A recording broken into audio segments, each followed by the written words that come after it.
The views and opinions of the hosts and guests are their own and do not necessarily reflect the views of the management and staff of Guardian Radio. The aftermath of every social revolution brings about change. Cultural norms and landmarks shift as our minds and hearts expand beyond the familiar. To everything, there is a season and a time to every purpose in the land of the living. This is our time to renew, revive, and restore the hope lost to the busyness of life. This is our time to dig again and rebuild from the storms of our past on a solid footing that holds.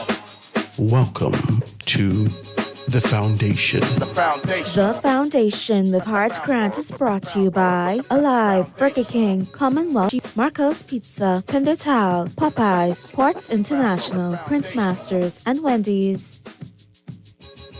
Foundation. The Foundation. The Foundation.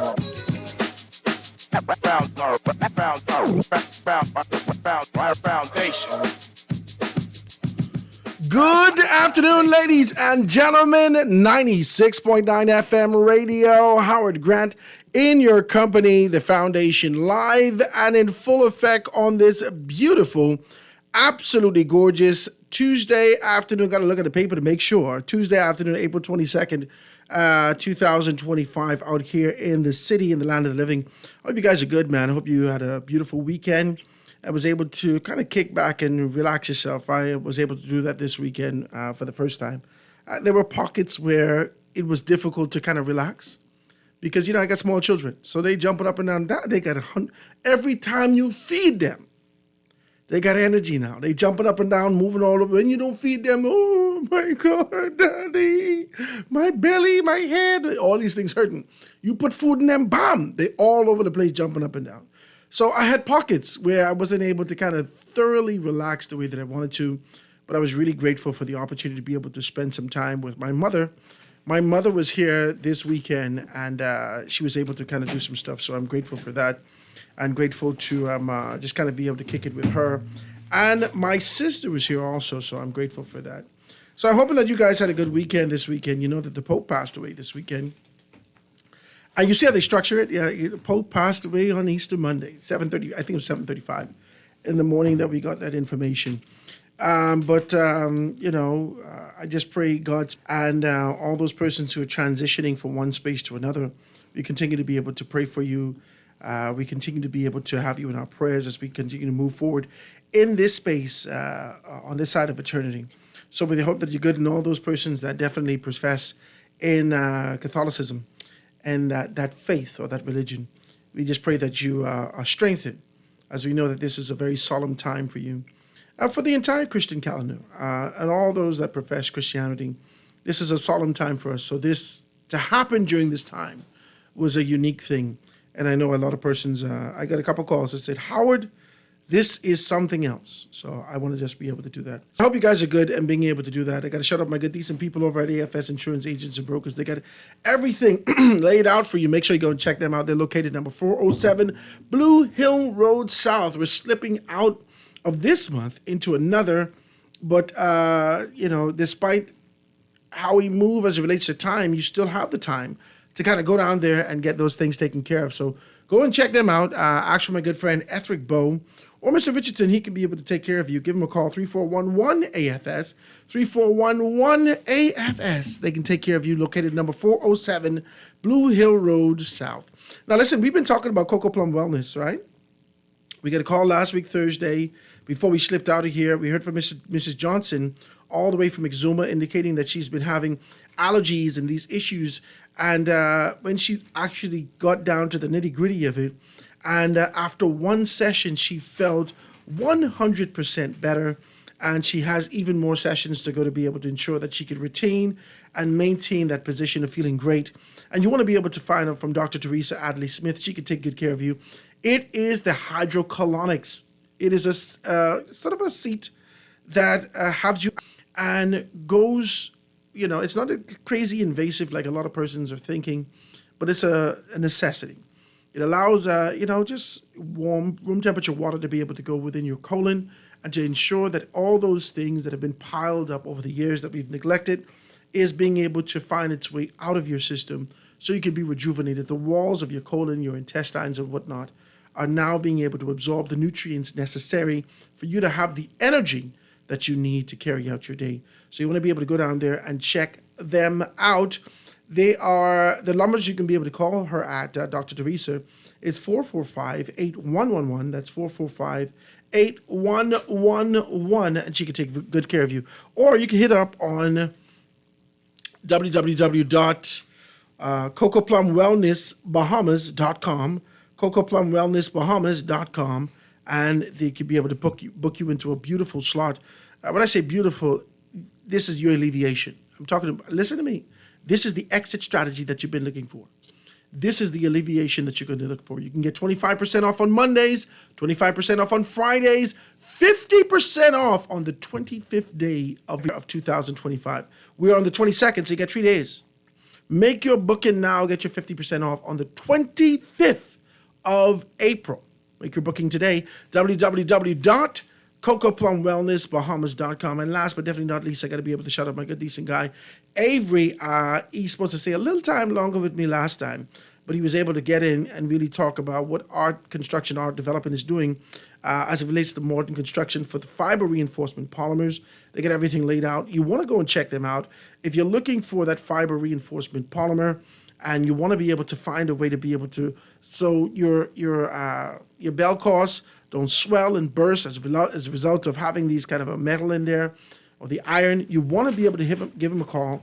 And this number is 822-9627, 822-9627, or 603-4506. That is Art Construction, Art Development with Avery Lightmorn, and he can take care of you in those areas. Guys, pick up your Guardian newspaper. All the information's in there for this Tuesday, the 22nd of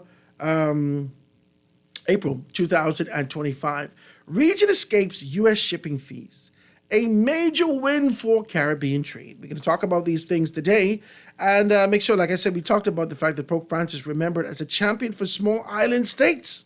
We're going to be able to talk about that also. 16 gold medals for the Bahamas at Carifta. Congratulations to the Bahamas team at Carifta. And the government needs a comprehensive strategy to deal with the U.S. tariffs. This is what the F&M leader says. I'm going to talk about that. He extended himself and is indicating more than happy to kind of work with the government and make those things. He said that the opposition is ready to work with the Davis administration to help plan a comprehensive response to the trade war between the United States and the trading partners, which they say is going to be undoubtedly raise costs for the Bahamians due to the country's heavy reliance on imports. Well, to talk about those things, I put out some information yesterday, so I hope you guys are abreast and you know exactly what we're doing. We have His Excellency sitting with us today. I got to be as decent as possible. Let me do it. He look at me like, Howard, what? Stop it.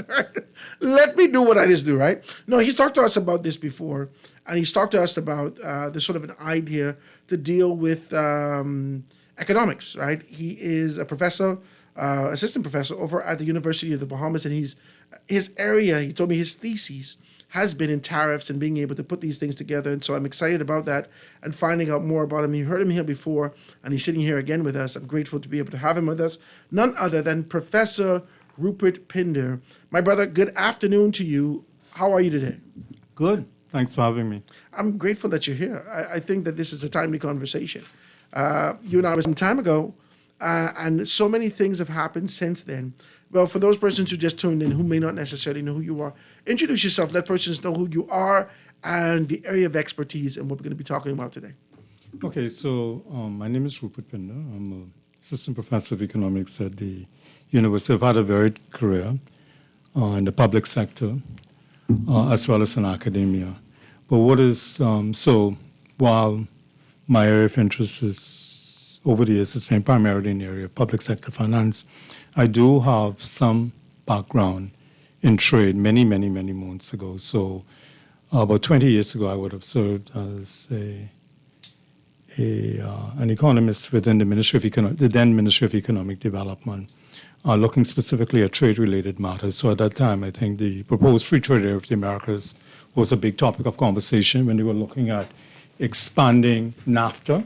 Well, that is since pretty much dead on arrival. It never obviously came into fruition. They were looking in terms of 34 countries within the Western Hemisphere.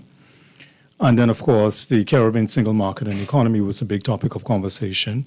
And, of course, the WTO, the World Trade Organization. Of course, we never went the full gamut in terms of membership, but certainly in terms of observer status, with the WTO. What is also interesting is that while I was a student in Canada at McGill, I spent 6 months at the ACP Secretariat, which is the African Caribbean Pacific Secretariat in Belgium. And at that time, I was doing an internship.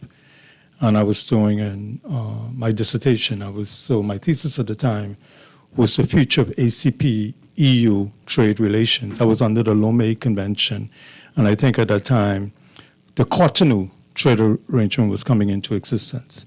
And so that was basically looking in terms of the kind of subsidies, et cetera, that the European countries were giving its former colonies of Belgium, the UK, etc. Right? Yeah. Mm-hmm. So I want to know about these particular things. Now, tell me about this. Now, you said you mean that your thesis that you did it in trade. Talk to me about this thesis. You say you did it. The initial thesis that you were supposed to do. Did you go ahead with that with the ACP? No. Yes. It was submitted as partial fulfillment for my graduate studies. Mm-hmm. Right. Yeah. So yeah. Mm-hmm. So would I be really blowing it out of proportion and being able to step outside the boundaries if I say that this is your area of expertise, the space that we are in right now, as it relates with trade, as it relates to what's happening from a global standpoint? Is this sort of the things that you've been preparing for and being an observer for over the years? Talk to me. No. I never hold myself to be an expert in anything. Okay, go ahead. Well, certainly from an academic standpoint, I think in academia, I think your role should not necessarily be in terms of necessarily providing answers or telling people anything, but really to provide a framework for discussion and for dialogue. And that is what we seek to do in academia. Mm-hmm. So tell me about this discussion and dialogue. Over the past, some things have shifted. Since you and I last spoke, we've seen this kind of a trade war ensue between America being able to levy a trade on all countries unilaterally and being able to identify it at 10%, and then strategically being able to isolate countries such as Canada, the UK, I remember the other country, but they are being able to really be targeted in so many states, and you see a fluctuation in the trade or the tariffs that's being placed on them. Now, for the purposes of this conversation and all those who seek to kind of travel along with us, tell us about what is now being identified or being weaponized as tariffs. How does this work? Because I think this is important. How does this work? It has been weaponized. This is something that we don't necessarily been able to identify, not on a local basis. We're more concerned about duties and import taxes and so forth and so on. But this tariff, talk to us about that. Okay, well, let me see if I can kind of put some things in perspective. So, first of all, I will start by saying I think that this is very timely. I mean, even though we've been trying to do this for a while, this show, it's very timely. And I think to the extent to which we have some time, it allows for us to get more into the conversation. Mm-hmm. I suppose, let's say, the press calling me up and asking my views in terms of a snippet of something. Yeah. It doesn't give it real justice. I mean, just for a headliner, but it doesn't really give it justice. But I think it's important to put some things in perspective. So first off, for your listening audience, a tariff is really nothing more than a tax on imported goods. Mm-hmm. All right? So it's really a tax on imported goods. So that's important. And there are several objectives behind tariffs, in terms of this tax on imported goods. One, it's intended to raise revenues, right? So it's a way that the government seeks to raise revenues to pay for the public goods and services that it provides. So in the case of the Bahamas, the tax that we impose, which is, well, I will get a little bit more into that, but the taxes that we impose is really intended, by and large, really to pay for the goods and services, because we don't have income tax, and our taxes are largely of a consumption base, and so of course, you have value-added tax, which is another form of consumption tax. In other words, the tax that imposed as you consume goods and services. And so the tariffs on imported goods is really intended to raise revenues for the government. So that's one objective. The second objective behind the tax on imported goods is that it's a protectionist measure. And when you say protectionist measures, it's intended, for example, to protect certain industries. So, for example, you'll find that tariffs on imported beers in the country are usually very high.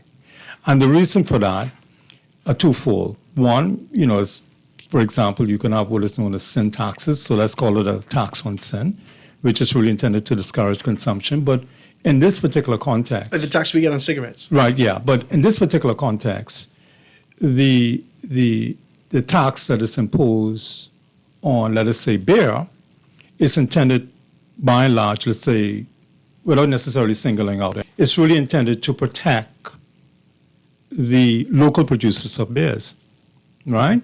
So you impose maybe a tariff, or let's say maybe upward of 100%, to allow them to be able to compete against the imported brand, because don't forget, these companies that are producing in the United States or Germany or wherever have what is known as the economies of scale. They can produce these goods at a far lower cost than it would cost, let's say, in terms of a domestic. And significant volume.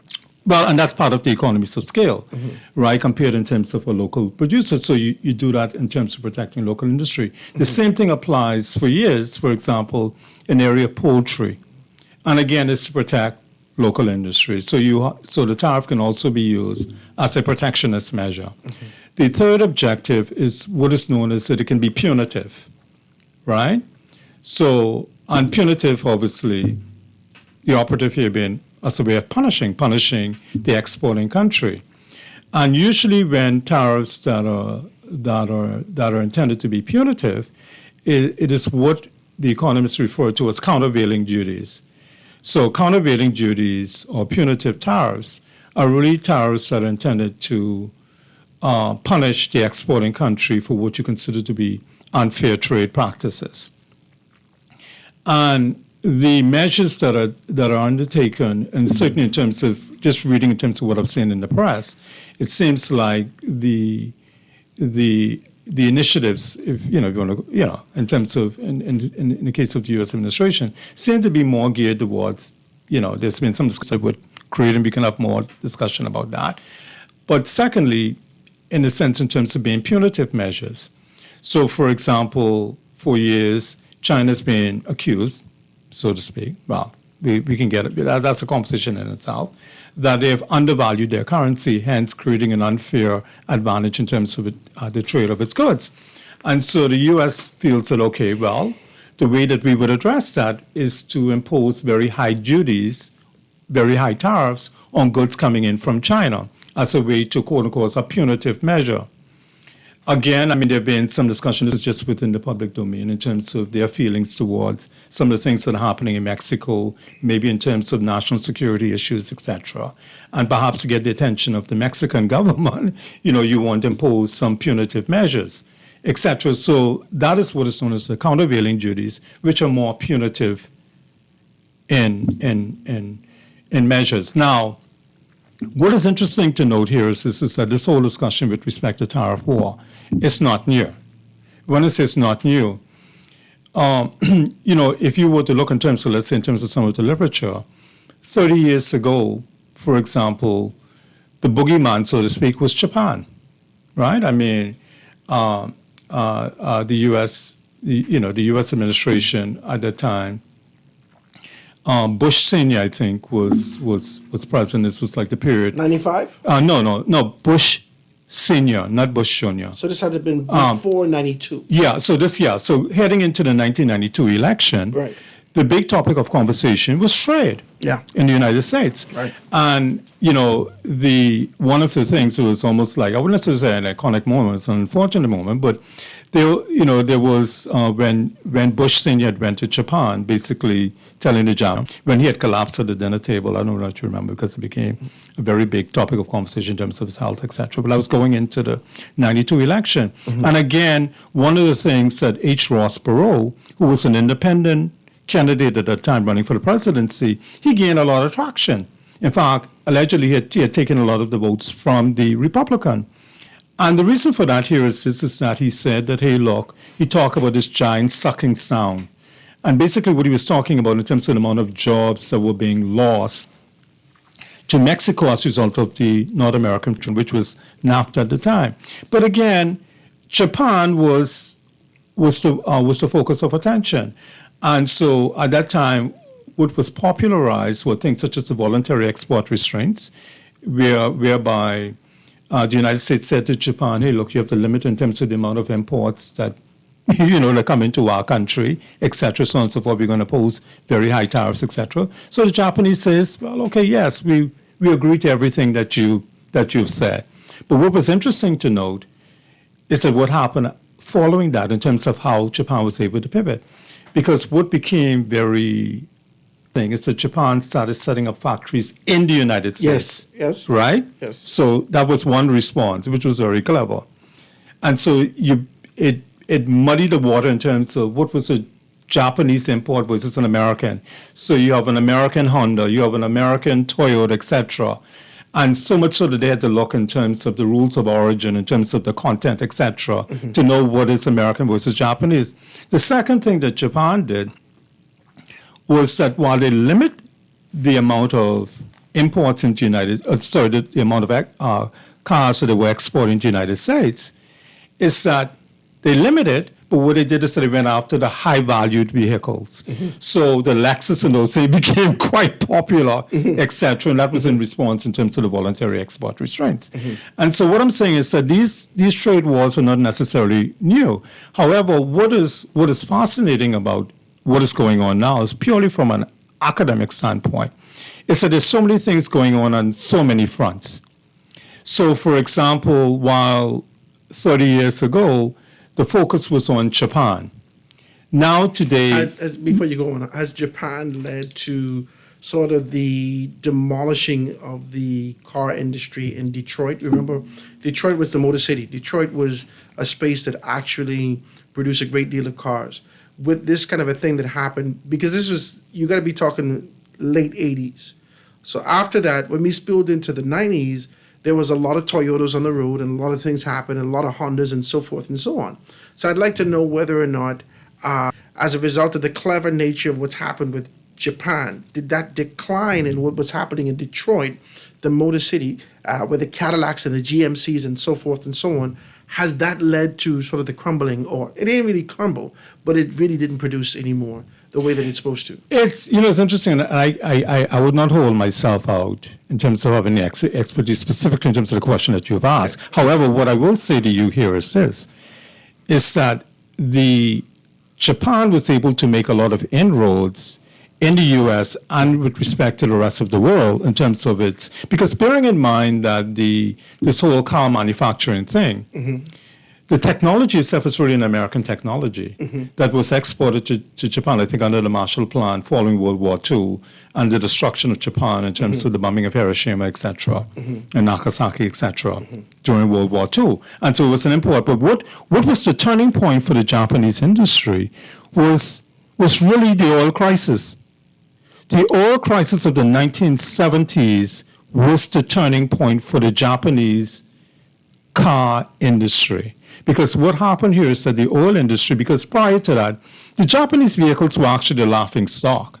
Because what had happened is that during that period, prior to this oil crisis of the 1970s, going all the way, I think, up to late 70s, part of the early 80s, is that the Cadillac was the symbol. Cadillac is it. The Cadillac was the symbol of the conspicuous consumption. The symbol of wealth, the symbol of that you have arrived. Right. Now, what happened is that the oil crisis of the 1970s, when oil prices skyrocketed, and of course, gasoline being a derivative of oil, what happened is that it became very expensive to fill up vehicles at Japan with these fuel-efficient vehicles, Right. Right?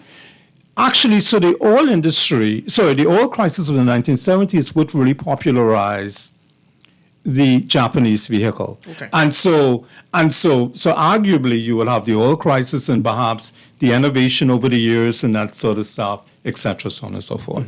Yeah. I like this conversation because, the first thing that comes to my mind is just sort of an idea that deals with right after the Bay of Pigs, not the Bay of Pigs, that's Cuba, right after Pearl Harbor, right?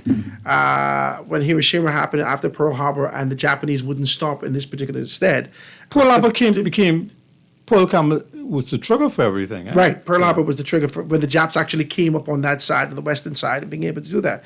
So I'm seeing this, and I realize that the Eastern world has a level of patience and the same kind of language that we're hearing come out of China, that they tap into their nostalgia. When you look all over TikTok, you look all over the internet, there are a lot of persons independently being able to speak to America and speak to the powers that be and say, hey, listen, we've been poor.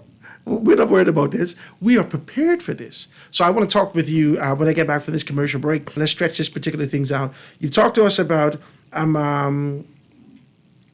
the three avenues of being able to, why tariffs are necessary, the raised revenue, the protectionist measure, and then this kind of a punitive position, and being able to identify that through punishing. So when I get back, we want to be able to expand this, get deeper into it, and then talk about what this means for us here in the Bahamas. Quick commercial break, guys. Going to be right back after this. Foundation. Foundation. The foundation.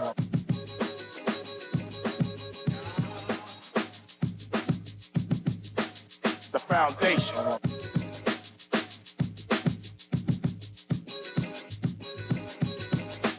The foundation. The foundation. The foundation.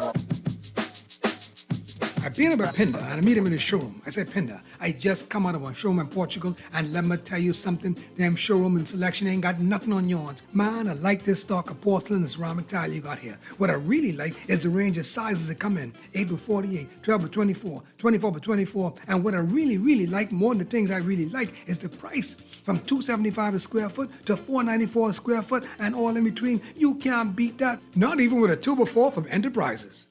Why settle for the typical burger when you can indulge in the Steakhouse Bacon Whopper at BK? The king is raising the stakes with a masterpiece that combines all of your favorites: juicy flame grilled beef patty topped with A1 steak sauce, crispy onion, savory bacon, Swiss cheese, creamy peppercorn aioli with fresh lettuce and tomato. It's a steakhouse experience you can hold. Crafted the BK way. The Steakhouse Bacon Whopper is bursting with flavor. Only available for a limited time at Burger King Nassau.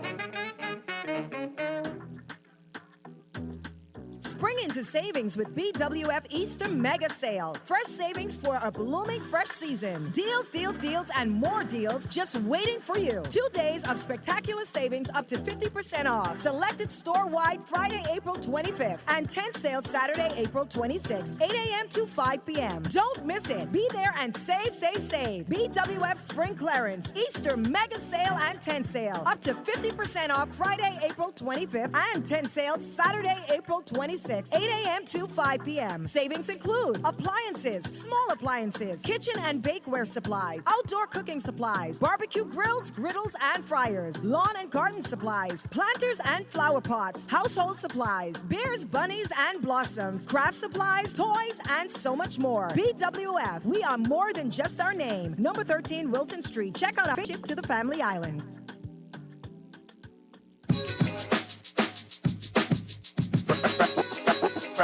Foundation. Foundation. The foundation. The foundation.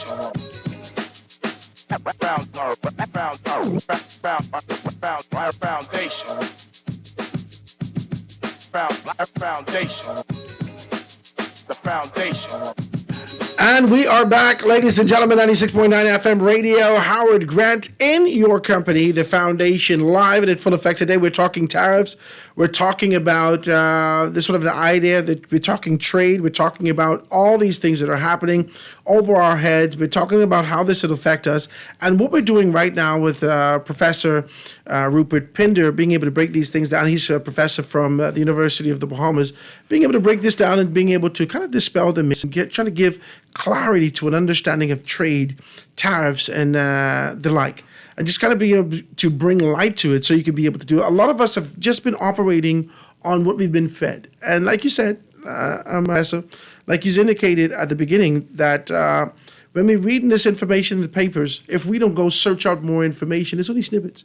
It doesn't give you this kind of an expansive view and a greater understanding of what's happening in these particular spaces. So when we left off, you talked about, right, and the duties, what you said, we've got countervailing duties, right? The countervailing duties, the punishing duties, and so forth and so on. I wanted to know whether or not this is a hybrid. What do you mean? I wanted to know whether or not what we're seeing coming out of the United States of America, knowing their GDP, knowing the position that they've taken, knowing the fact that Trump has elected out of significant organizations, the World Health Organization and whatnot, and being able to pull back on those things, and saying that we spend $500 million a year, he's always been able to kind of identify the cap, right? Just before we got into this kind of a trade conversation, he's always said, this is sort of the time that we're spending on this particular element. This doesn't make sense. When they created the Department of Governmental Efficiency, they keep telling us this is how much money is being spent. This is how much money is being spent. Then we spill into this conversation about trade. Is this trade war, or the brewing thereof, is it a hybrid between the three that you've talked about? You talked about being able to raise revenue. You talked about the protectionist measure to be able to protect those particular industries, which first thing that popped up is Make America Great Again in my head. And then you talked about the punitive measures. We know that the relationship between China and America has always been on the rocks. And so has this been sort of a straight on head approach to be able to say, okay, this is the line that's drawn in the sand? Is this what we're seeing happen over us? Is this a hybrid?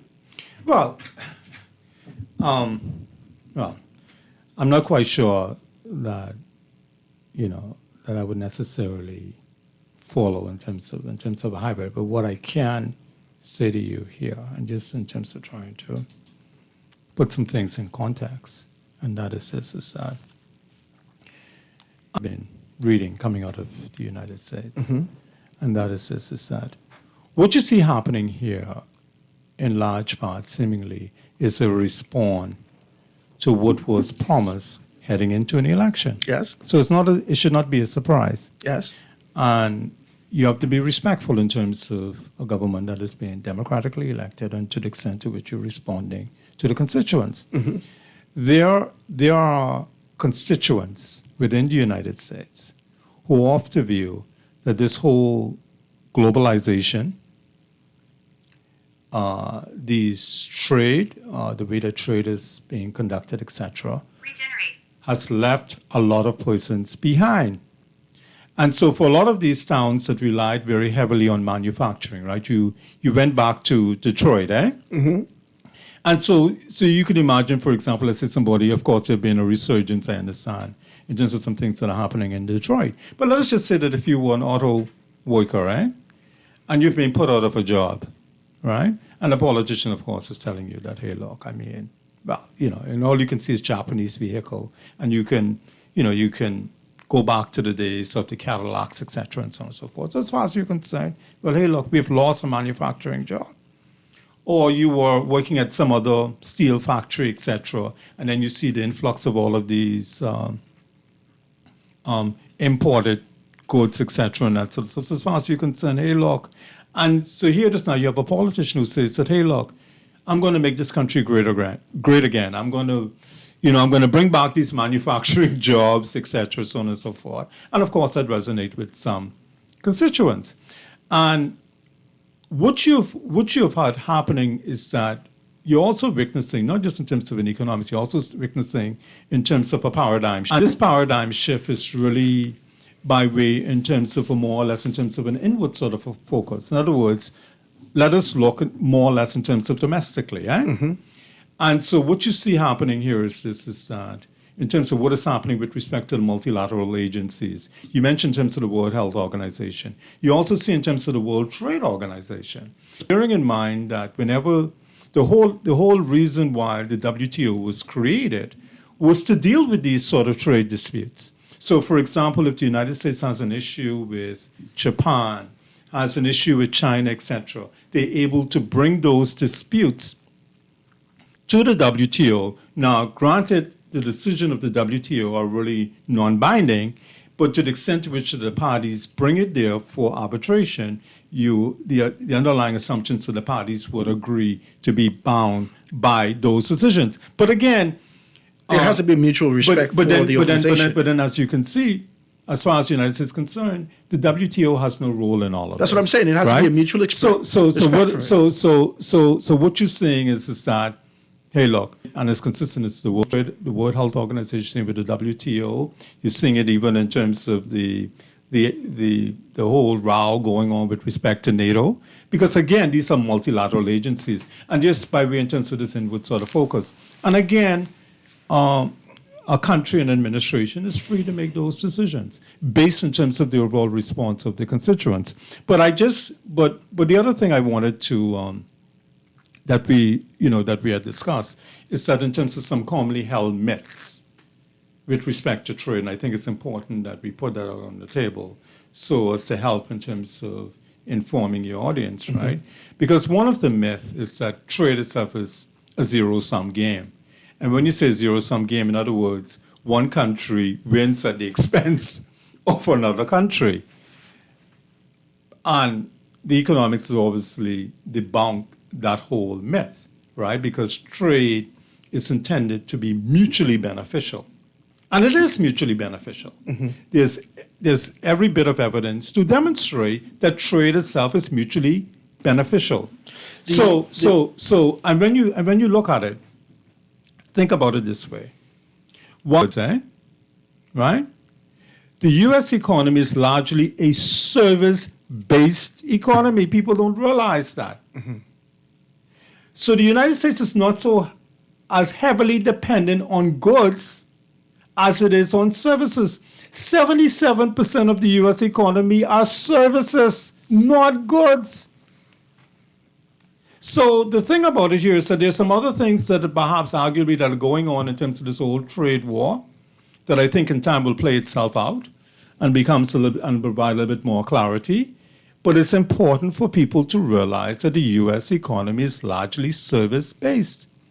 The United States has more billionaires per capita than any other country in the world. And if you were to think about that for one quick minute, you would recognize that the reason why it has so many billionaires per capita is largely because of trade. The U.S. has I think roughly about 300 million people. That may 348 million. Right? Yeah. That may seem, and that is a lot of people. Don't get me wrong. You can obviously make a lot of money by servicing that population, but it's important to note that the U.S. economy is largely service-based. And here's an example to bring that. Here are some names, who are billionaires, Let me hear it. right? And just think about it for a second. And I want you to answer the question in terms of what is it that they produce. William Gates, commonly known as Bill Gates, Nothing. right? Right? Magic Johnson, Nothing. Michael Jordan, Nothing. right? All his shoes, what he sell, they produce in foreign lands. Larry Page, Nothing.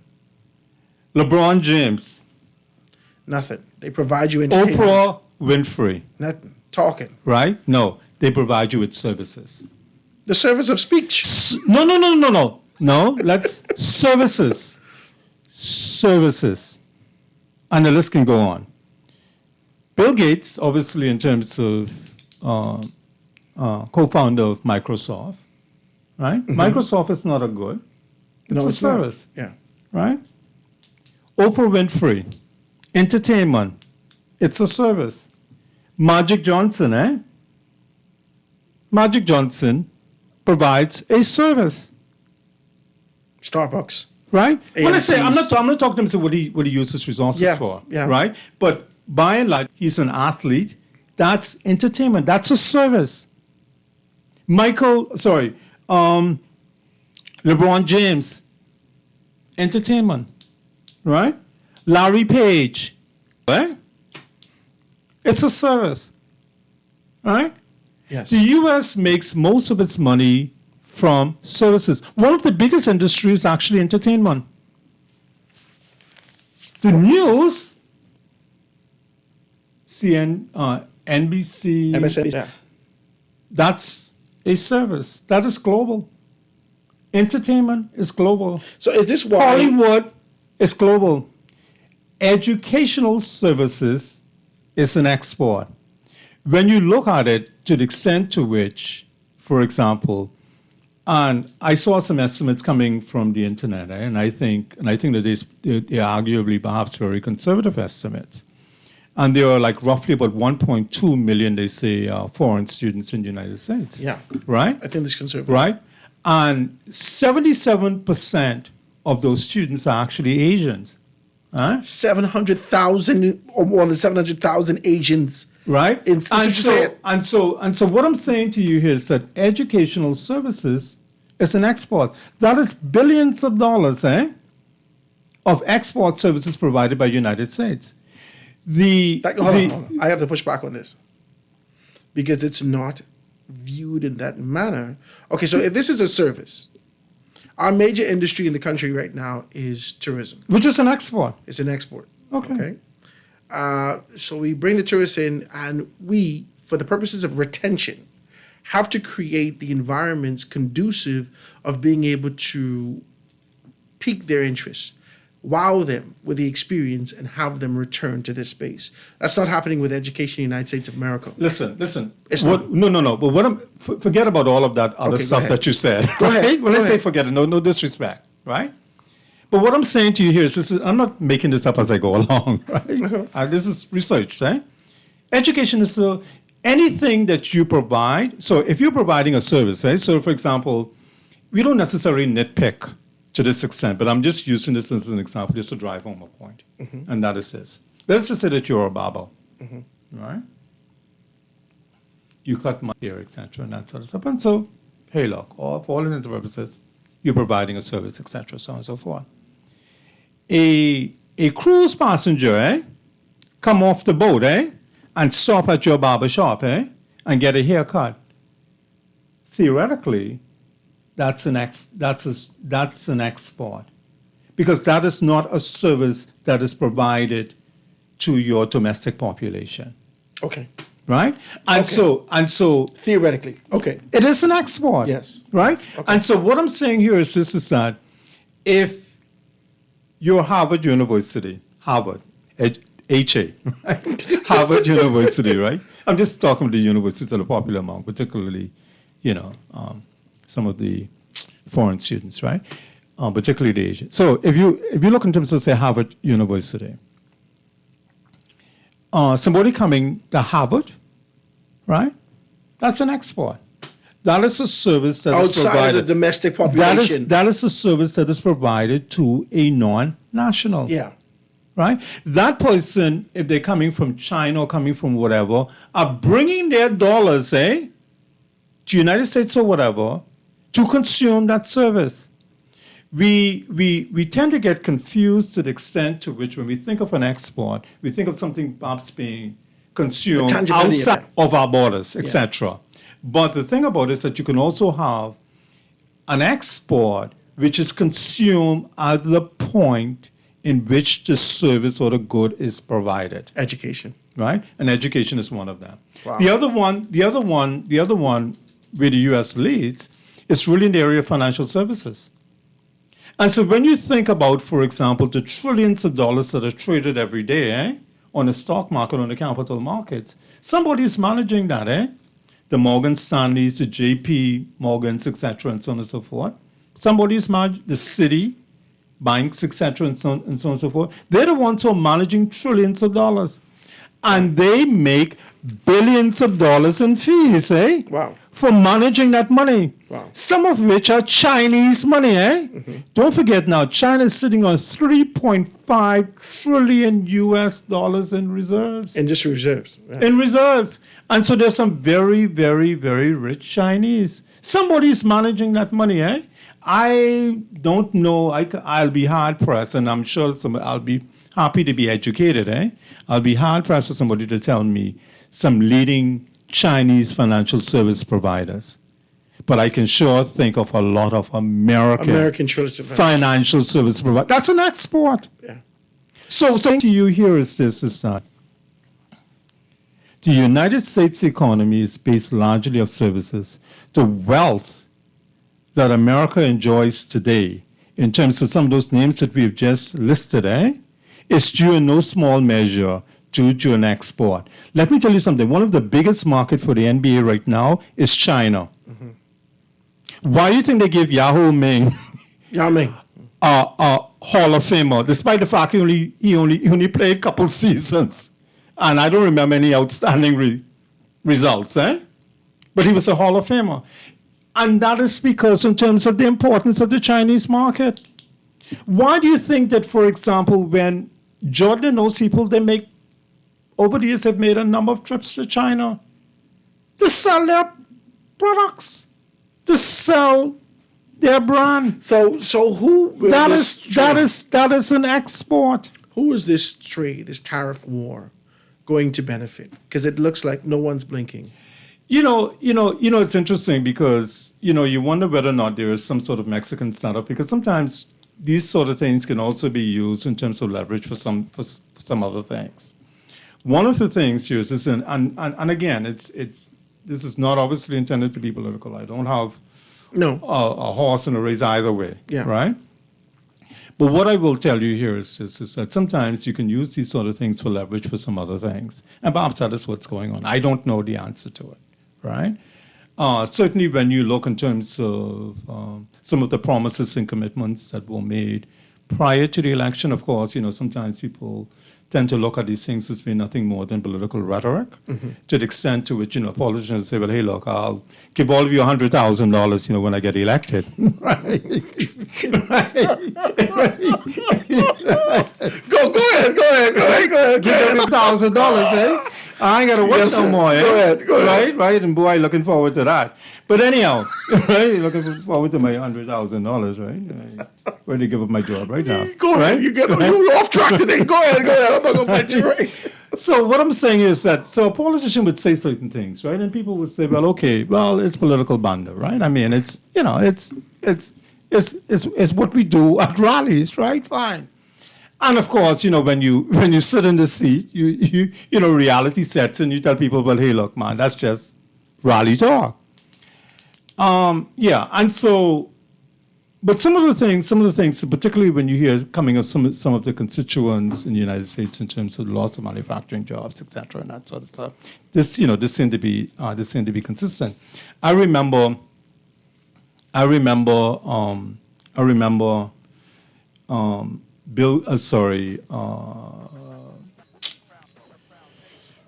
President Bill Clinton, when he was president, I remember distinctly, there was a State of the Union address during his second presidency, if I'm not mistaken. So during his second presidency, he said something I thought was very powerful. One of the things that he had said was this. He says that, let us not focus on the jobs of the past. Let us look at the jobs of the future. And he says that a lot of these manufacturing jobs are gone forever. But Trump trying to revive it. I'm going to get back, because I got to take this break. When we get back, I want to talk to you about that. Because I just need clarity as we go forward. And maybe we're going to have to do a part 2, part 3, part 4 of this for the purposes of clarity. I need to understand. Trump is trying to revive, he might as well just try to revive fracking and find his way. He's trying to get back into oil. He's trying to get back into industry. He's trying to get back into these things. And these things are automated. in other spaces. When we get back, I want to find out more information about these things. It's 1 o'clock, guys. We're going to take a quick commercial break and get to news. When we get back, dive deeper into this great conversation with none other than Professor Rupert Pinder.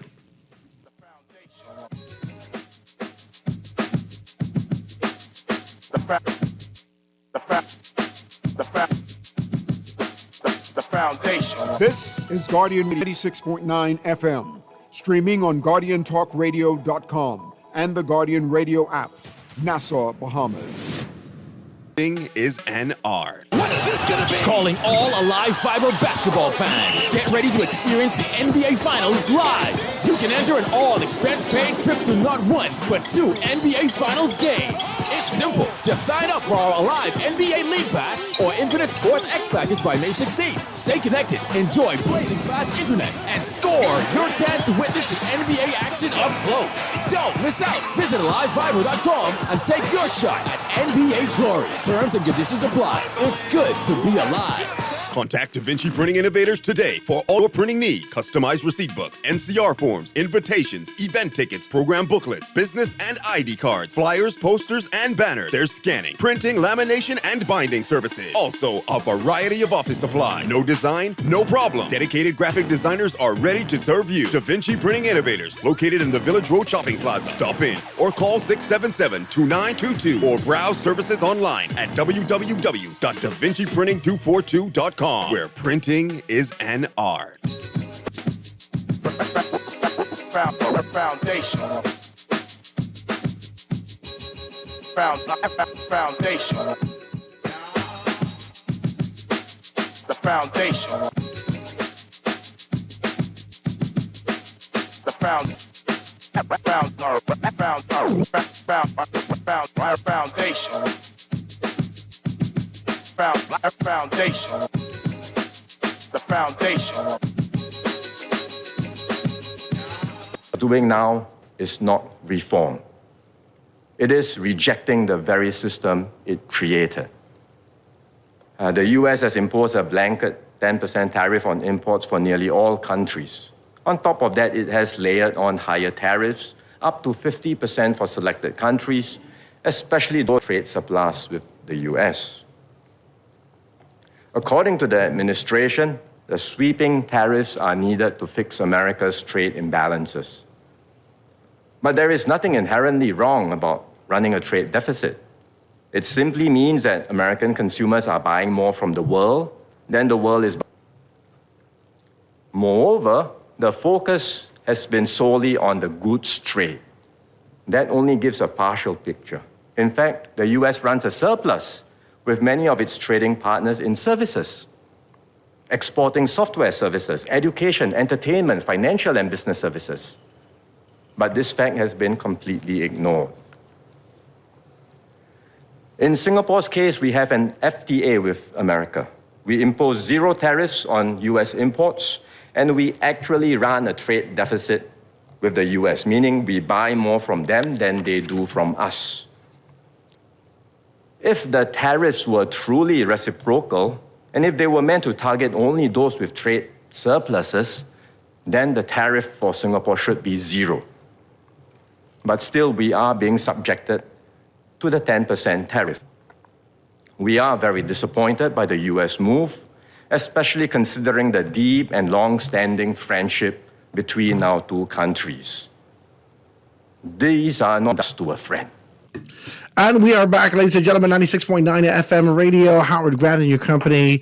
That was Prime Minister Lawrence Wong, all the way from Singapore on April 8th in Parliament, being able to talk about the reciprocity of tariffs when the blanket, sort of a blanket statement has, it's been rescinded, I think, until July something.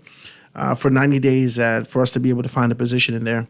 And so we're just talking about trade. We're talking about these particular things. We're talking about tariffs.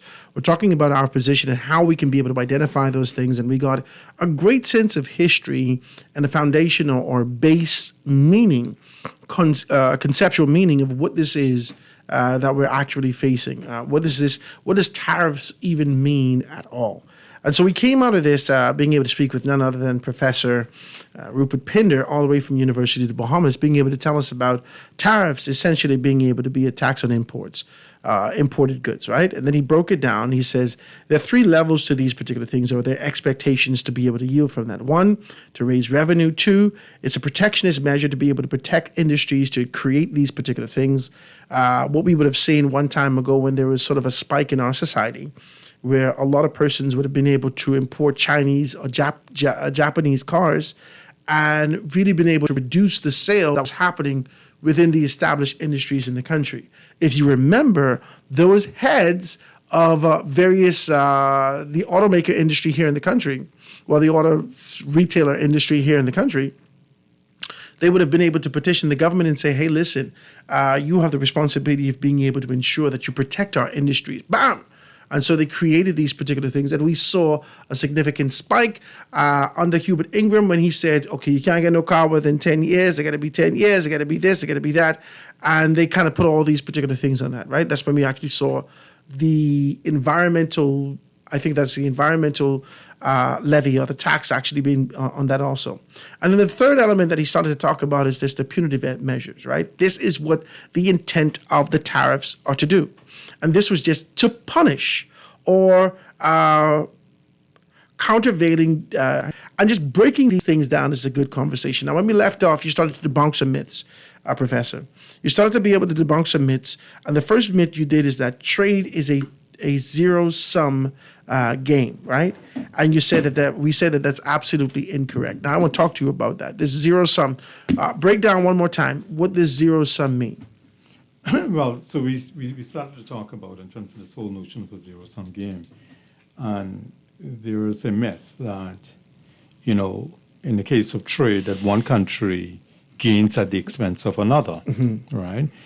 And the idea here is that the trade is really intended to be mutually beneficial, right?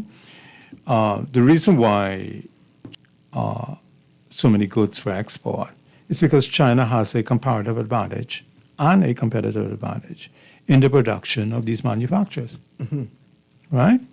Compared to, let's say, the United States or any other country. The U.S. Leads the way in terms of innovation, right? And so to the extent to which it allows China to be able to produce these goods efficiently than the United States, it allows the United States to focus its energies and its resources in the area of innovation, right? So to give you an example, there was an interesting interview with Tim Cook, who was the CEO of Apple, right? And one of the things that Tim Cook said was this. He says that if we had to produce iPhones in the United States, whatever, let's say whatever the latest version is, 17, 18, whatever, if we had to produce that same iPhone in the United States today, it would cost upwards of $3,500 if we had to use U.S. labor. In my mind, Right? the increase Right. despite. Right? And right now, I think it retails for like about $1,600 or something like that. Right? So more than double the cost if it had to be manufactured in the United States. What was also interesting as well as this, he says that the reason why we produce parts of the iPhone, because not the entire thing I think is assembled in China, but critical parts of it is done in China. He says the reason why we manufacture a lot of the components of the iPhone in China is not because of cheap labor. He says that's a myth many years ago, but it's not true today. He says that the reason why they manufacture the iPhone in China is because there's a critical mass of skilled labor. He says that I think you call them, I think some precision engineers or whatever that they need for the construction of the iPhone. He says that if we were to ask for the engineers that we need to produce the Apple phone, if we were to make that request in the United States, we would be hard pressed to get a room filled with the engineers that we need. He says that if we were to make that request in China, we will have enough people to fill several football stadiums. That is what Tim Cook said. And one of the things that I did in terms of a quick Google search is that China produces 1.2 1.2 or 1.3 million graduates, engineering graduates every year. So there's a critical mass of skilled labor that aids in terms of their production, right?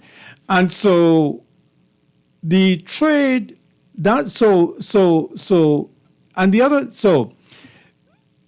first myth, as we said, was this zero-sum game. Zero-sum game. Right? And as I said before, one of the things here is that trade is really intended to be mutually beneficial.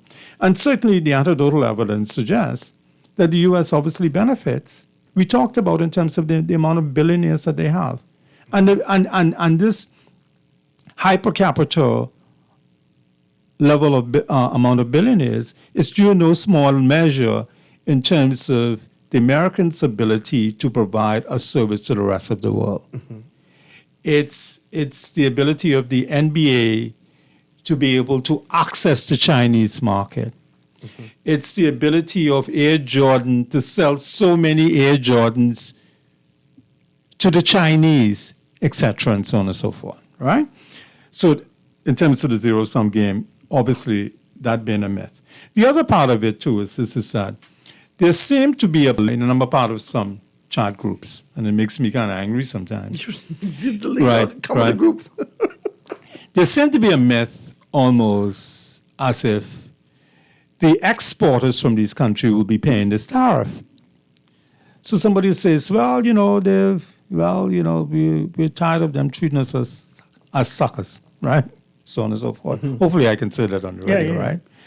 I said, well, we're gonna make sure that they pay their fair share. Mm-hmm. The reality of it is that the people who are going to pay those tariffs are the consumer of those goods. I thought not the exporters. Now, there's a very interesting, and I don't want to get too technical. I mean, there is an argument in economics where the exporter may have to bear some of that, and it depends on the responsiveness of the end consumers, etc. But I don't want to go down that road. But by and large, the reality of it is consumers are the ones who pay for those goods. Yes. So when you decide to impose 120% or whatever it is, right, on a good that is imported into your country, as far as the export is concerned, he only is concerned to the extent to which his products cannot sell in the United States or wherever, because it means that there's less for him. He's concerned about that. However, if you want to impose 120% on your people, fine, and it doesn't affect, and they continue to buy his goods, or you can find an alternative market, that's you and your consumer's business. Yeah. In terms of how you they can still absorb that 120%. Right? Well, that's for you all to sort out, right? Because it is your consumers who are going to pay for it, right? Not my consumer, it's your consumers. Now, if you want to say, well, okay, I'm imposing, but when my goods come to your market, you want to charge me 100%, but I'm making it so easy for you to access my market. Well, that's a different type of conversation. What it means is that you are now imposing punitive tariff, which are known as countervailing duties, to offset. And so you're trying to get the attention of the exporting country that, hey, look, I'm providing greater access to market. You have to do the same. That's what Prime Minister Wong is saying. Right. Now, that's not in terms of the countervailing duties. Yeah. But if you decide to impose 120% on my goods coming to your country, your consumers are going to bear the cost of that. Okay. That has nothing to do with me, only to the extent that it impacts my ability to sell to you, right? And so a lot of times people seem to think it's really the consumers who pay for it. The other part of it, too, is that we could raise these tariffs to unbelievable levels, and the more we raise it, the more revenues we get. And the answer to that is no, right? There's something called in economics in terms of elasticity, which is the responsiveness, eh? So what happens is that beyond a permissible level, people start finding alternatives, eh? And so which means that what may start off to seem to be like a really sweet deal that I'll be able to raise all of this money and to be able to, because there seemed to be an argument that is being advanced, that we would raise these tariffs to very high levels, And the revenues that are derived will be able to give tax cuts, right? Maybe to the 1% or whatever. We'll be able to give tax breaks to these people based on all of this money that we're going to get. The reality of it is that you have to look in terms of the responsiveness of consumers. And right now, from what I'm hearing is that, or certainly from what I'm reading, only behemoths hear things and don't read. But from what I'm reading, and that is that Alibaba and some of those Chinese websites are becoming very popular. Alibaba is becoming extremely popular. And also, as I was saying to you on the break, there are, especially for those younger persons or persons who are on TikTok, there are Chinese enthusiasts. I don't know what to call them, but they are strategic in their particular approach to be able to tell you to skip the middleman. You've been going through the middleman. You've gotten an increase on these particular things, whether that's a Nike shirt, whether that's Prada, whether that's Gucci. These are where you can get these products cheap. So this elasticity that you speak of, they're superimposing that or superseding the natural process and providing you this information up front. They're saying, hey, listen, Alibaba is not the cheapest, go here. You can be able to get a cheaper approach, go here. And persons are making that trip to China right now. Persons are making that trip to China to be able to, this is beyond, I go to China naturally. They're going to China specifically to be able to get significantly reduced rates as a result of what's happening with the trade war. But there's one other point I don't want to lose as well, and that is this, is that just like how you see in terms of Japan during the early years, is that you're going to see a pivot. You're going to see a response on the part of some of these exporters. Well, don't be surprised if you don't see a response. And the response may come this way. I mean, I think it was last week, sometime within the last 10 days or so, the president of China, right, made a visit to Vietnam, right? And of course, the U.S. administration's response to that was that, they went to Vietnam to screw us over. Right? But what was interesting about that is that when I looked at it, certainly on the face of it, the question then became is that whether or not the Chinese are not at a third country in which to send their goods for re-export. So, for example, let us just say that if you find an Asian country, right? And this is just me postulating here, right? But I like this postulating. Right. So if for example you were able to find a third country, so one of your your manufacturer can actually go to that third country, set up shop, form a strategic alliance, let's say with the Vietnamese or whatever third country, Asian country, and from China, it's now coming from this third country, right, to the U.S. market. I like this. Right, and in economics that is known, and so sometimes what happens is that when you impose very high tariffs, yes, you do have the elasticity effects, but you also have what is known as trade diversion, right? And the question is whether or not you won't see some of that taking place. It's inevitable. Right, in terms of trade diversion. The other part of it too is that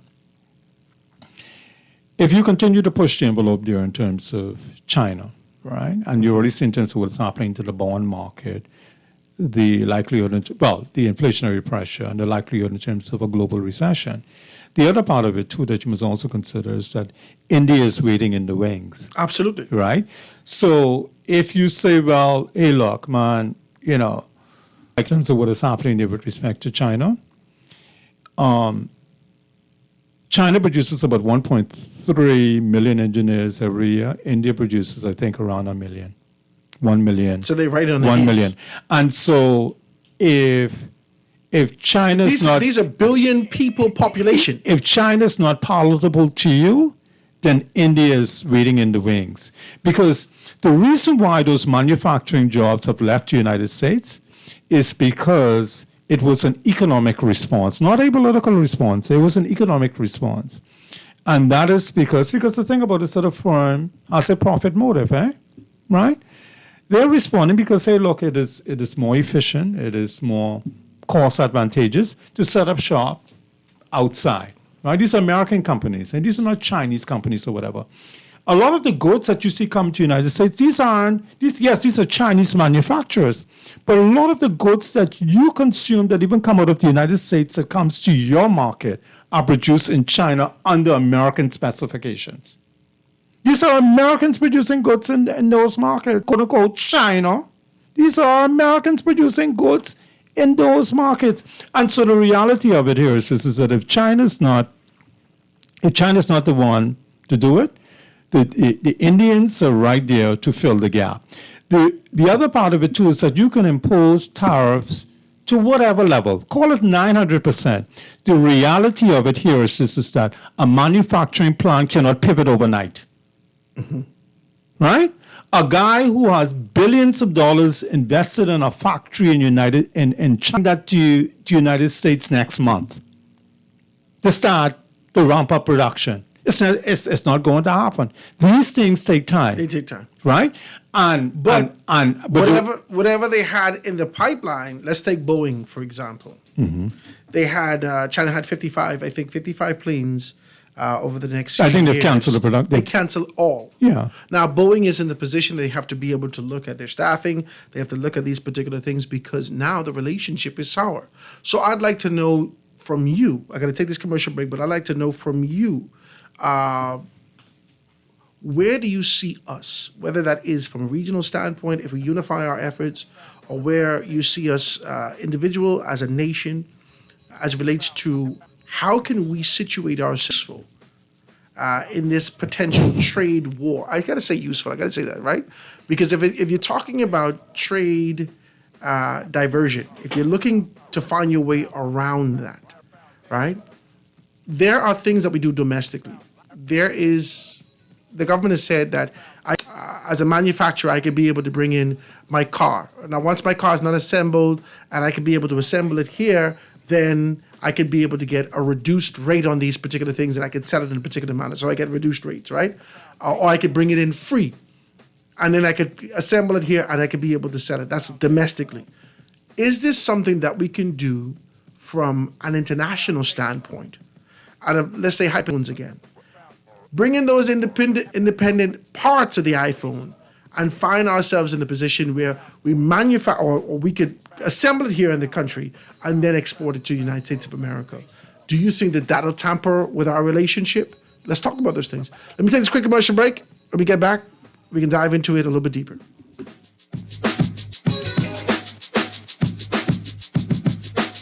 The foundation.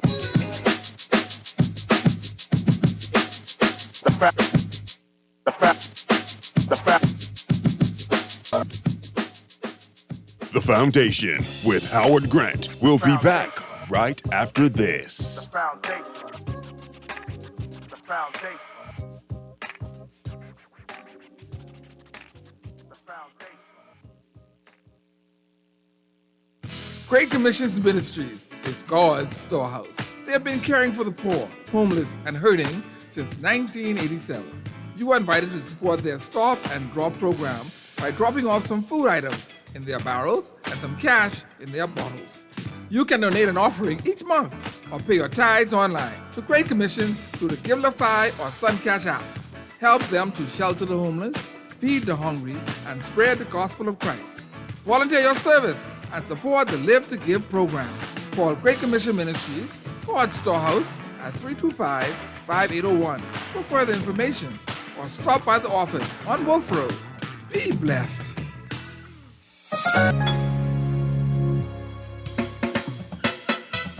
Do you have uncontrollable debt? Are you ready to make that move to Fidelity for a stress-free future? These loans have a built-in savings plan that pays you unbeatable interest. Ask about our debt consolidation loans today. Call 356-7764. Fidelity.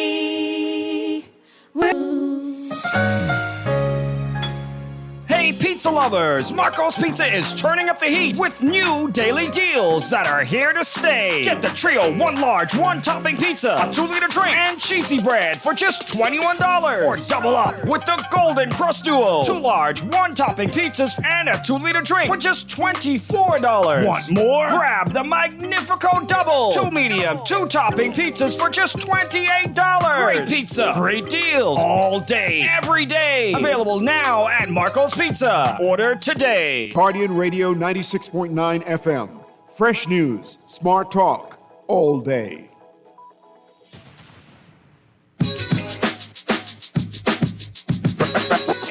Foundation. Foundation. The foundation. The foundation. And we are back, ladies and gentlemen, 96.9 FM radio. Howard Grant in your company. I know you guys wanted to be able to kind of get in there and chime in. I saw the lines light up, go down, light up, go down. But we can definitely be able to do that now. If you want to be able to give me a call, please do so. 323-6232, 325-4316, 325-4259. Anywhere for the family of islands, 242-300-5720. Or you can be able to hit me up, 422-4796. It's a beautiful day. Grateful to be in your company. Kind of to talk about tariffs, where we see ourselves in this particular stead, and how these things are going to happen. I'm sitting here and I'm speaking with none other than Professor Rupert Pinder from the University of the Bahamas. Let me take my first telephone call. Call on the line. Go ahead. Good afternoon, Howard. How are you? I'm good, man. What's happening? Right here. And good afternoon, Professor Pinder. How are you? Good. Good. Just wanted to add some meat in between the conversation, Pinder and Howard, and good afternoon to the nation, and then jump to the main point to the end. The only way the tariff war can be won by any nation is if that nation is so dominant over all the other nations it is seeking to apply tariffs against, in terms of economic, in terms of finance, in terms of strength, that it can force those nations into submission. That is not the case in the world economy. That is by far not the case. Even though the United States is a superpower, many other nations around the world are superpowers also, and many other nations around the world are standing and holding their own. Many other nations around the world that one economy needs, in addition to what is going on in their own economy to survive. But more importantly than all of that, if the United States has their way, right? Just to give a quick example, if they have their way and they're successful in these tariff wars, right? And there's a minimal increase on the opposing side by the other nation against the United States. The American economy within itself, the majority of people who make up the American economy, which are the everyday and average workers and the blue collar workers, they would not be in a position to afford the cost of living across the various sectors in which that cost would increase to be able to sustain this new wave or new level of living that would come about as a result of these tariff wars that the American president is seeking to put forward against other nations. And so no matter what the end result, the American economy, the workers of the United States of America cannot afford the cost increase that would be realized as an ending result of the tariff wars. Wow. And so what is happening here is the only thing that, and as you pointed out, Professor, most of the economy is built off of services, which I've been following very closely as well in the ongoing arguments from the various professors of economics, et cetera, to what's going on in the United States, right? And so they're not even considering how much of an advantage they have over these opposing nations as it relates to the services segment of the economy, which is the greatest aspect of the revenue generation in the economy. But not getting into that, because I know I don't have the time, I'll end with this point right here. At the end of the day, the people who you need in order to make such a plan work, will not be able to afford the products across all of the various sectors that the increase would be realized, and therefore the end result would mean the revenue would not be realized because the consumer would not have the demand for the products because the cost would be so high. And in order for the government to ensure that their citizens can survive and continue to thrive, they would end up having to take on a great deal of subsidy, which would increase their expenditure exponentially, putting them in a worse off position no matter what the end result is. And so this doesn't make sense, this approach that is being taken. What do you say, Howard? No, I said I can let him respond right now. This approach makes absolutely no sense whatsoever unless you are in an economy where you can dictate to everybody else who you are fighting with what they're going to accept and what they can't accept, and that is not the case. Thank you for the opportunity. I appreciate you, man. Thank you so much, guys. The lines are wide open. Professor, this is what I was talking to you about. I just want to be able to capture something that he said. This is why I asked you a little bit earlier about this kind of a hybrid effect. If we learn about these three elements, about being able to raise revenue, about the protectionist measures, and then the punitive approach, I wanted to know whether or not the hybrid was between the protectionist measures and the punitive approach, because this cannot be just being able to raise revenue across the board. And you actually kind of debunk that at the very end when you said that we'll make money, right? Or there's the expectation that the country will be able to make money as a result of what they put in there. Talk to me about that. Talk to me about those particular elements. Well, first of all, before I get into that, so thank Anton for that presentation. But I think his last part of it, I think, kind of encapsulate in terms of everything that we've discussed so far, and that is really that in terms of how it would impact the consumers, right? The other part of it too is this, and I think it's very important for your listening audience. This is not a war in the conventional thinking, or the thing that a war to be won or lost. No such. I mean, this is just foolish to think that it's something to be won or lost, because at the end of the day, we have to start off with that overall underlying assumption, analysis is that trade is mutually beneficial. There's nothing here about a war to be won or lost. So in terms of this overall hybrid sort of approach, yes, if you want to call it, let's say in terms of a hybrid, yes, it seemed to be a mixture in terms of protectionists as well as punitive.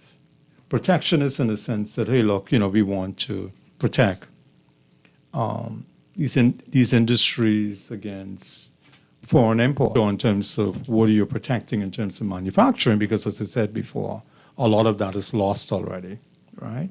And the other part of it is obviously in terms of punitive, right? And that is really to the extent to which you feel that your trading partners are engaging in some sort of unfair trade practices. And before the age-old argument in terms of China undervaluing its currency. So yes, I mean, if you want to call it that in terms of an hybrid. I never want to get political with you when you sit here. I know you only want to talk about these things from the economic standpoint, but I suppose we could be able to have another conversation at another time, that people believe that they're paying on the same playing field. Everybody believes that they're on the same playing field when it comes to China. And I don't necessarily view it like that.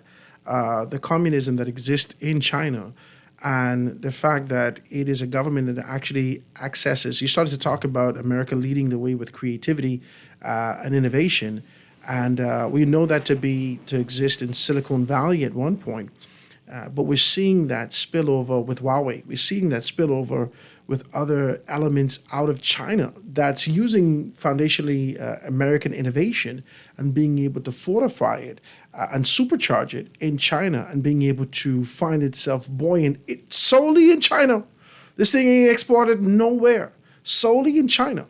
Being able to do that, fortifying it, sending persons to school, that 1.3 million engineers that come out of school, all those particular things. We're not on an equal playing field from a global standpoint. I don't know if America recognizes that. I don't know if the world recognizes that. China is supercharged because it's actually fueling its people for innovation deep into the future? Talk to me about it.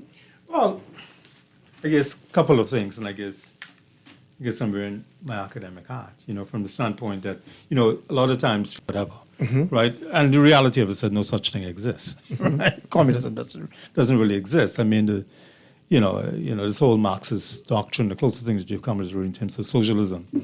But really, I mean, China perhaps have elements in terms of more in terms of centrally planned economy to the extent to which the government plays more of a role, perhaps in terms of, let's say, in terms of the U.S., which is more private sector driven, right? But China is very much capitalist, right? It's just in terms of the the overall mix. But we would say, I would certainly agree with you that everything suggests in terms of China plays the long game from a planning perspective.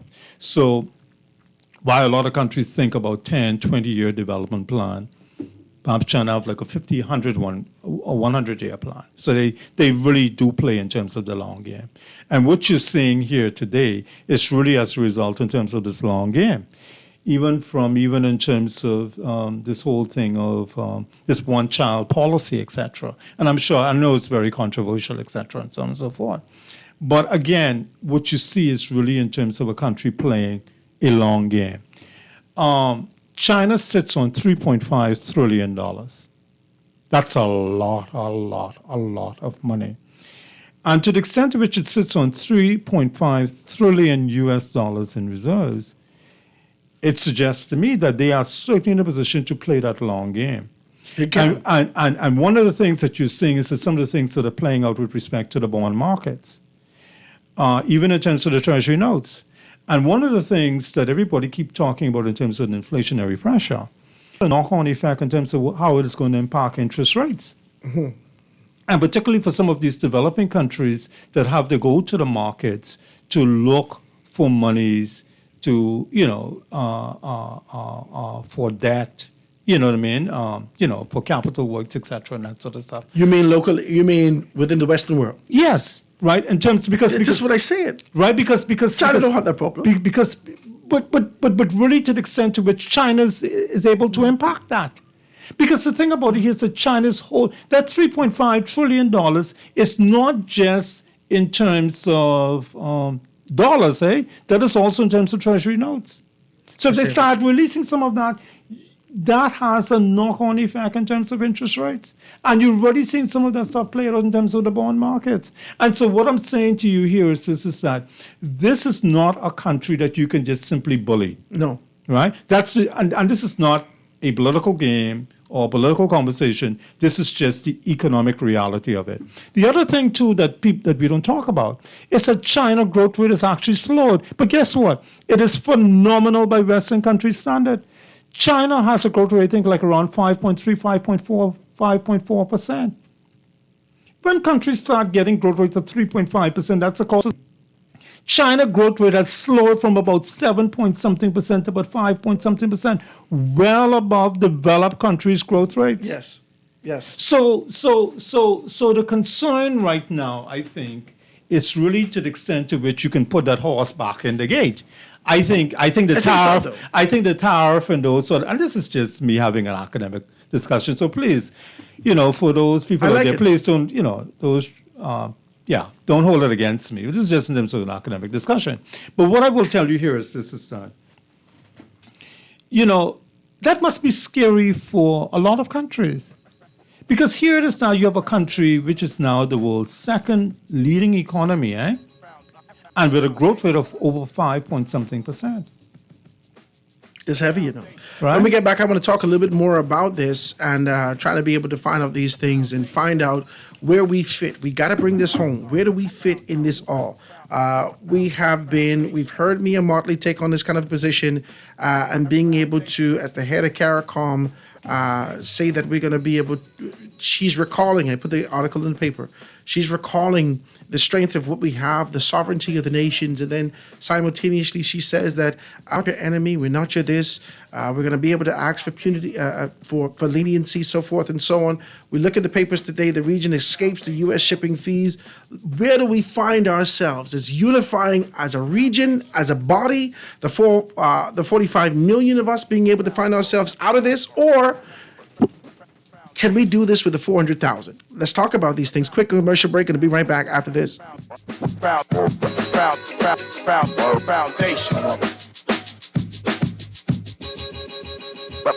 Foundation. The Foundation. We'll be back right after this. The foundation. The foundation. The foundation. The foundation. You try to rest, roll with the best. For all your printing needs, there ain't no one better, no. For posters and banners, magazines and flyers. For window decals, greeting cards and newsletters. No job too big and there's no job too small. You name it, we can print it, just give us a call. Let Print Masters bring your masterpiece to life. Located in Nassau, 302-2361. Tired of banks forcing you to use technology to bank the way they want you to? Your convenience is important. So no matter what your banking needs, Commonwealth Bank's friendly staff are always available in branch for that personal one-on-one service. But when you choose technology, our online and mobile banking app offers you state-of-the-art functionality. The choice is yours. Commonwealth Bank. Bank the way you want. Beulah gal, can you believe this? We are now the patrol queens of the neighborhood. We now large and in charge. So we need to check out what's going on in everybody's yard. What about that gun that we know that Junior and his homeboys just ran out? Can we report that too? Of course we can. But we could be in deep trouble if they find out. We need to report what we see, Beulah. When you call Crime Stoppers, they just answer your call in Miami. So then we can report everything. Guns, where they hiding the drugs, who shoot who part of which gang, or who disturbing the peace with the loud music and the motorcycles. Then our neighborhood will be the best in the Bahamas, and everybody gonna want to come live here. And then our house price will go up, gal. So what we waiting on? What's the number? If you see something, say something. Let us all pitch in and stop the crime before it's your time. Call 317 from Nassau or 242-300-8477 from the Family Islands, or text us through the Crack Crime Bahamas app. Stop the crime before it's your time. This is Guardian Radio 96.9 FM. Fresh news, smart talk, all day.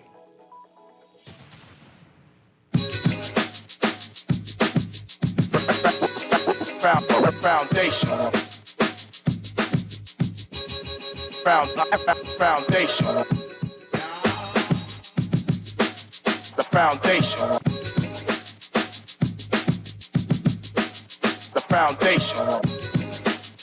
And we are back, ladies and gentlemen. Last few minutes, I see some telephone calls in there, but I have to be able to touch this. When we left, we're sitting here talking with none other than Professor Rupert Pinder, being able to talk to us about these things. Now, when we left, I wanted to be very clear about this. I wanted to find out where we fit in this whole mechanism, in this sort of this debacle, in this fight, this row that's happening over our heads.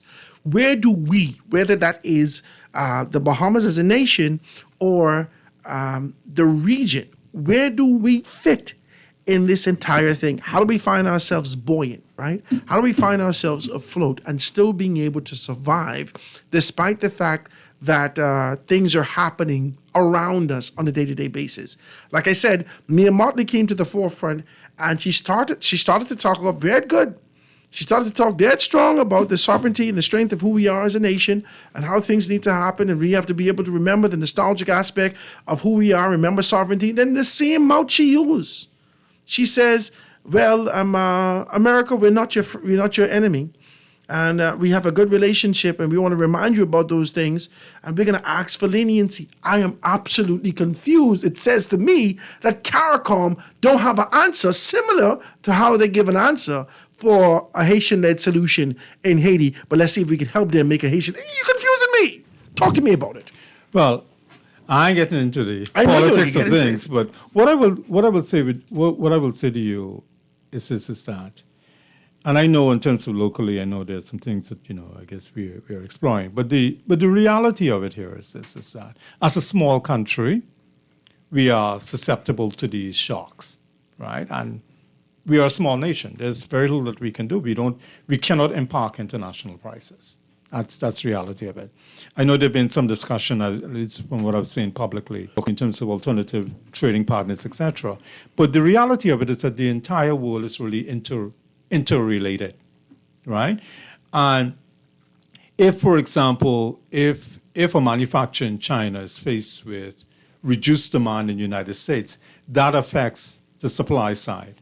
That affects its capacity. And if he has to produce less goods in China, then you have what is known as a supply shock in terms of inflation on that side. So nevertheless, wherever you getting that good, even if it's coming directly from China, you will be impacted. So that's the reality of it. In my view, there's no better time than to have a regional responses in terms of what is happening. Yes. These economies are too small to go at it by itself. They can't. Right? The reality of it here is and again, I'm inserting more or less in terms of my own personal views on some things. The reality of it here is that CARICOM, as a body, I think has been nothing more than a chat shop. We are very good in terms of espousing great academic theories and that sort of stuff, but what is it that we have really done in terms of on the ground? Right? Look at it. The minute that there's a catastrophic event in one of the countries, everybody come together in terms of, hey, look, we need to establish a catastrophic insurance. Yes, we may have one in place, but the question is that, what have we done in terms of really pooling, etc., to really be able? And so the minute these things fade away from the news and that sort of stuff, there's very little that is seen. Maybe somebody publish a paper somewhere or whatever, you can dust it off a shelf somewhere. But in terms of how does the rubber really hits the road? Now, what is happening now is that we've gotten some leniency with respect to these containers, etc., where the U.S. is backed off. Fine, yes, and it's welcome news to the extent that it has a knock-on effect in terms of the inflationary pressure. But how is it that so many years later, we're still not established very efficient trade routes? We have not looked in terms of how we can source a lot of the goods within the region, etc., and so on and so forth. Listen, if we were to look in terms of just purely from an economic standpoint, so I don't want nobody to misconstrue in terms of what I'm saying, and this is just purely economics. If we could move cocaine from Colombia very efficiently through these markets, why can't we move goods? How is it that herb or marijuana grown in Jamaica, whatever, could find its way all around and so on and so forth, but yet we cannot move legitimate goods? It seems like we need to get to those economics. Because the cartels are really, in effect, an economic system. That's what cartels are. Cartels is a form of oligopoly. I like this. Right? In terms of a network of suppliers, right?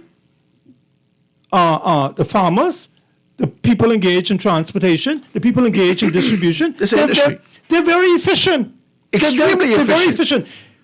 And crafty. The gangsters are running a very efficient business while the academics are writing papers. This is crazy what you're saying. We are busy writing papers. This is crazy. We are writing papers. And mind you, they are very eloquent speeches and whatnot, but what have we done in terms of in terms of moving the region itself? The dope dealers reading your paper, making modifications of how to be able to smuggle it more effectively. Right. This is crazy what you're saying. And so what I'm saying here is that they take a small plane, they land out of some abandoned in the bush, whatever, and they move.